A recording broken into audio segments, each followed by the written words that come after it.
चला तर मुलांना आजच्या लेक्चरमध्ये आपण मुद्दल कशी काढायची ते शिकणार आहोत. बघा, दर साल दर शेकडा 8% दराने 3 वर्षात एका रकमेचे सरळ व्याज 2,400 रुपये होते. तर ती मुद्दल किती? म्हणून बघा, मुद्दल बरोबर सूत्र आहे. मुद्दल बरोबर सरळ व्याज गुणिले 100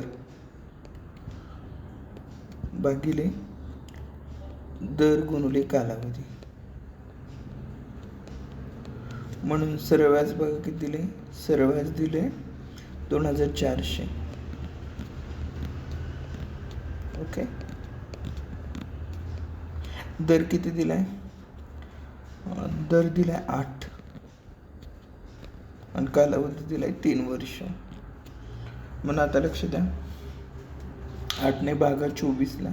8 1 8, 8 3 24, 3 8 0 0, 8 0 0. म्हणून ह्या 3ला 300ला भाग जातो बघा.